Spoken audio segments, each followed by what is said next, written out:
जुर्म की एक ऐसी कहानी जिसने पूरे भारत के दिल को, हृदय को झकझोर कर रखा। सन की आशिक ने प्रेमिका की एक गलती पर उसके 35 टुकड़े कर दिए। उसके ऊपर चढ़कर पहले उसका गला दबाया, फिर जब वो मर गई तो उसके 35 टुकड़े कर 19 से 20 दिन के अंदर पूरे टुकड़ों को लाश की तरह ठिकाने लगा। कुछ टुकड़ों को जंगल में फेंका, कई दिनों तक कुछ टुकड़ों को अपने फ्रिज में रखा। आइए बताते हैं आपको, एक स्पेशल रिपोर्ट दिखाते हैं आपको, और उस रिपोर्ट से आप जानेंगे कि किस तरीके से अपराधी आफताब पूनावाला ने श्रद्धा का कत्ल करने के बाद उसके साथ बेरहमी से जो उसके साथ कृत्य किया, और कैसे सबूत मिटाया, और कैसे जब वो एक लड़की लाया था तब जब श्रद्धा की लाश को अभी पूरी तरीके से ठिकाने लगाया भी नहीं था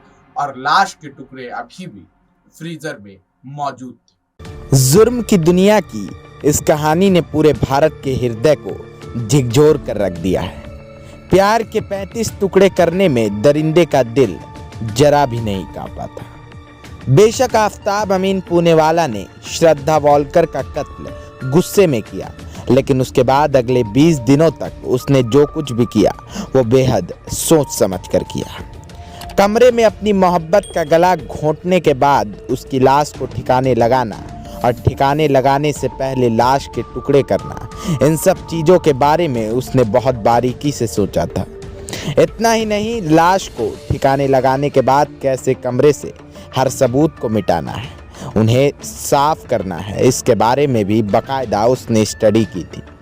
जानिए उस कबूलनामे के बारे में जो मुजरिम आफताब ने पुलिस के सामने दिया था। सबूत ढूंढना पुलिस के लिए बेहद दुश्वार साबित हो रहा है। हिंदी जानते हुए भी लगातार अंग्रेजी में पुलिस के सवालों के जवाब देने वाला आफताब बखूबी जानता है कि इकबाल जुर्म करने के बावजूद उसने दिल्ली पुलिस को सबसे मुश्किल केस में उलझा दिया है। खुद दिल्ली पुलिस दबी जुबान में ये मान रही है कि आफताब एक इकबाल जुर्म को हटा दे तो अदालत में उसे कड़ी सजा दिलाने के लिए जरूरी सबूत ढूंढना बेहद दुश्वार है। शांत रहकर दिए सवालों के जवाब आफताब ने। 13 नवंबर से आफताब दिल्ली पुलिस की हिरासत में है और लगातार तोते की तरह बोल रहा है। पूछताछ करने वाले पुलिस अफसरों के मुताबिक आफताब बेहद शांत होकर हर सवाल का जवाब दे रहा है और यही चीज पुलिस को परेशान कर रही है। आफताब से पूछताछ के दौरान जो सबसे अहम सवाल थे उसके जवाब भी आफताब ने दिए। आइए आपको आफताब से पूछे गए सवाल और उसके दिए गए जवाब के बारे में कुछ अनहोनी बातें बताते हैं।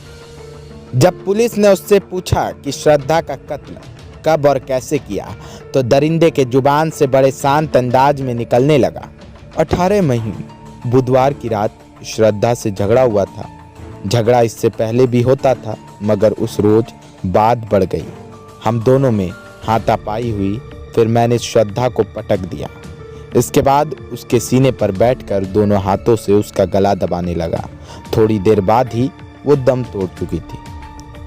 फिर पुलिस ने हरारती जुबान से पूछा कि फिर लाश के साथ क्या किया? आफताब ने जवाब दिया, उस रात श्रद्धा की लाश घसीटकर मैं बाथरूम ले गया।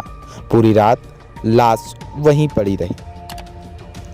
इतना बताते ही पुलिस के जानने की चाहत अब और बढ़ चुकी थी। पुलिस ने फिर पूछा, लाश के टुकड़े कैसे और कब किए? आफताब ने अफसोसहीन चेहरा बनाकर जवाब दिया, 19 मई को मैं बाजार गया। लोकल मार्केट से 300 लीटर का एक फ्रिज खरीदा। कीर्ति इलेक्ट्रॉनिक शॉप से एक दूसरे दुकान से आरी खरीदा। फिर मैं घर लौट आया। रात को उसी बाथरूम में आरी से लाश के टुकड़े करने शुरू किए। मैंने कुछ दिनों के लिए शेफ की नौकरी भी की थी। उससे पहले करीब 2 हफ्ते की ट्रेनिंग भी ली थी। इस दौरान चिकन और मटन के पीस करने की भी ट्रेनिंग मिली थी। 19 मई को मैंने लाश के कुछ टुकड़े किए थे, उन्हें पॉलीथीन में डाला, फिर उन टुकड़ों को पॉलीथीन समेत फ्रिज के फ्रीजर में रख दिया था। बाकी लाश फ्रिज के निचले हिस्से में। पुलिस अधिकारियों की रूह अब थरथरा रही थी। जिस अपराध को वो अपनी जुबान से बयान कर रहा था, शायद पुलिस के लिए उसकी दिमागी तस्वीर गुथना भी काफी कठिन था। पुलिस के चेहरे से पसीने छूटने लगे थे। फिर उन्होंने कपकपाती जुबान से सवाल किया, कितने दिनों तक लाश के टुकड़े किए? आफ्ताब ने जवाब दिया, 2 दिनों तक और 19 और 20 मई में सारे टुकड़े कर दिए। पुलिस ने फिर सवाल पूछा, पहली बार लाश के टुकड़े कहाँ फेंके? उसने जवाब दिया, 19 और 20 मई की रात महरौली के जंगल में टुकड़े फेंके थे, पर जंगल के ज्यादा अंदर नहीं गया था। पुलिस ने फिर सवाल किया, कितने दिनों में लाश के सारे टुकड़े ठिकाने लगाए?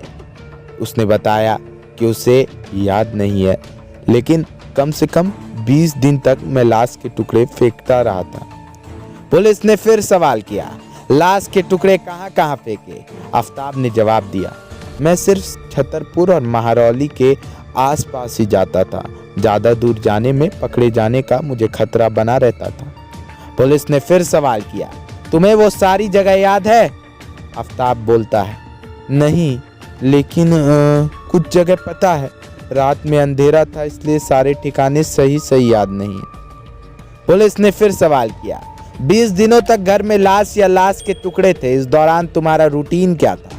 आफ्ताब ने जवाब दिया, क्योंकि घर में लाश थी इसलिए मैं घर से बाहर निकलता ही नहीं था, ना ही किसी पड़ोसी से मिलता या बात करता था। मैं बार बार टुकड़ों को फ्रिज के निचले हिस्से से फ्रीजर में और फ्रीजर में रखे टुकड़ों को नीचे रखकर उनकी अदला बदली किया करता था, ताकि लाश की बू बाहर ना जाए। घर, फ्लोर और बाथरूम इन सब की केमिकल से सफाई भी किया करता था। पुलिस ने फिर सवाल किया, पूरी लाश ठिकाने लगा देने के बाद तुमने क्या किया? आफ्ताब ने फिर जवाब दिया, मैंने फिर से पूरे घर की सफाई की। फ्रिज खाली होने के बाद फ्रिज को भी केमिकल से अच्छे से साफ किया। बाथरूम, फर्श, दीवार, चादर, कपड़े, हर चीज को धोया और साफ भी किया। पुलिस ने फिर से सवाल किया, इतने सफाई क्यों की? आफ्ताब ने जवाब दिया, एक तो घर से लाश की बू निकालनी थी, दूसरी मैं ये यकीन कर लेना चाहता था कि घर के अंदर खून या मांस के कोई भी सबूत ना छूट जाए। मैं जानता था कभी ना कभी ये सच बाहर आएगा और तब इस घर और फ्रिज की जांच भी होगी, इसलिए अपनी तरफ से मैंने हर सबूत को धो डाला। पुलिस ने फिर सवाल किया, जिससे तुम प्यार करते थे उसकी लाश के साथ ऐसा बर्ताव करने से पहले तुमने एक बार भी क्यों नहीं सोचा? आफ्ताब ने फिर सवाल का जवाब दिया, नहीं, मुझे गुस्सा आया था इसलिए मैंने श्रद्धा को मार डाला, लेकिन मैं नहीं चाहता था कि उसकी मौत का सच उसके घर तक या घर से बाहर जाए। श्रद्धा के घर वाले भी उससे दूर ही रहते थे, उसके अपने घर वालों से ही बात नहीं होती थी। मुझे पता था कि उसे कोई ढूंढने नहीं आएगा, इसलिए लाश को इस तरह ठिकाने लगाना जरूरी था और मैंने वही किया। ये बात सुनकर पुलिस हक्का बक्का हो गई। पुलिस के जो चेहरे से पसीने अब छूटने लगे थे। अब आइए आपको बताते हैं कि आफ्ताब ने उसे वर्चुअल दुनिया में कैसे जिंदा रखा था। हकीकत की दुनिया में श्रद्धा बेशक मारी जा चुकी थी, लेकिन लोगों की नजरों में धूल झोंकने के लिए आफ्ताब ने उसे वर्चुअल वर्ल्ड में जिंदा रखे हुआ था। वो श्रद्धा की जान लेने के बाद उसके क्रेडिट कार्ड के बिल भरता रहा और सोशल मीडिया पर श्रद्धा का अकाउंट भी हैंडल करता रहा, ताकि उसके दोस्तों और जानने वालों को श्रद्धा की मौत को लेकर बिल्कुल भी शक ना हो और उन्हें ये लगता रहे कि श्रद्धा अब भी जिंदा है।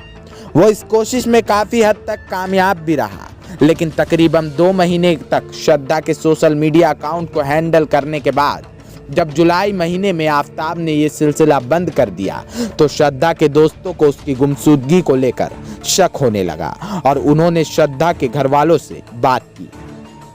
आफ्ताब की गिरफ्तारी के बाद अब पता चला है कि लोगों को धोखा देने के लिए उसने सिर्फ श्रद्धा का सोशल मीडिया अकाउंट ही एक्टिव नहीं रखा, बल्कि लाश के टुकड़े टुकड़े करने के बाद घर में बिखरे खून के धब्बे और बू मिटाने के लिए वो सल्फर हाइपोक्लोरिक एसिड का भी इस्तेमाल करता रहा।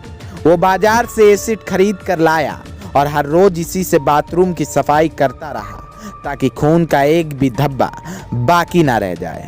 उसने खून के धब्बे मिटाने और उसकी बू से बचने का तौर तरीका सीखने के लिए गूगल पे भी सर्च किया था और अब ये कह सकते हैं कि आफ्ताब काफी हद तक इसमें कामयाब भी रहा। वो लगातार रूम फ्रेशनर और अगरबत्ती का भी इस्तेमाल कर रहा था, ताकि आस पड़ोस के लोगों को उसके घर से कोई बदबू ना आए। ये आफताब का सातिर दिमाग ही था, जिसके चलते उसकी नई गर्लफ्रेंड को भी उसके घर में आने पर इस बात की भनक नहीं लगी कि वहां किसी लड़की का कत्ल हो चुका है। श्रद्धा के कत्ल के बाद आफताब एक नई लड़की से दोस्ती कर चुका था। इंतहा देखिए कि एक रोज उसने अपनी नई गर्लफ्रेंड को उसी घर में तब बुलाया जबकि श्रद्धा की लाश के कुछ टुकड़े अब भी घर में मौजूद थे। बस उसने इतना जरूर किया कि उतनी देर के लिए लाश के टुकड़ों को फ्रिज से निकालकर अलमारी में छुपा दिया था। पुलिस की पूछताछ में आफताब ने बताया है कि उसने श्रद्धा के कत्ल के बाद ह्यूमन एनाटॉमी के बारे में भी गूगल सर्च किया और पढ़ाई की, जिससे उसे श्रद्धा की लाश के टुकड़े करने में मदद मिली। फिलहाल पुलिस ने आफताब का मोबाइल फोन, लैपटॉप और दूसरे इलेक्ट्रॉनिक गैजेट्स बरामद कर लिए हैं। पुलिस इसकी सर्च हिस्ट्री निकालने में जुटी है ताकि आफताब से कबूलनामे से गैजेट्स में मौजूद फुटप्रिंट का मिलान किया जा सके। आफताब की निशानदेही पर महरौली और छतरपुर इलाके से पुलिस को कुछ हड्डियां तो मिली, मगर ये हड्डियां श्रद्धा की लाश के नहीं, उनके टुकड़े का हिस्सा है। यह भी पुख्ता तौर पर नहीं कहा जा सकता। दरअसल दिक्कत यह है कि लाश 6 महीने पुरानी हो चुकी है। बॉडी का टिश्यू या लाश के टुकड़े अब मिल नहीं सकते, मगर हाँ, हड्डियां इतनी जल्दी गायब नहीं हो सकती। तो जंगली जानवर के होने के बावजूद लिहाजा पुलिस इसी कोशिश में है कि अगर हड्डियों के कुछ टुकड़े मिल जाएं और डीएनए के जरिए ये साबित हो जाए कि वो श्रद्धा की लाश के टुकड़े के हिस्से हैं, तो केस आईने की तरह साफ हो जाएगा। लेकिन गलती से पुलिस को श्रद्धा की लाश के टुकड़ों का कोई हिस्सा नहीं मिलता तो मामला फंस जाएगा।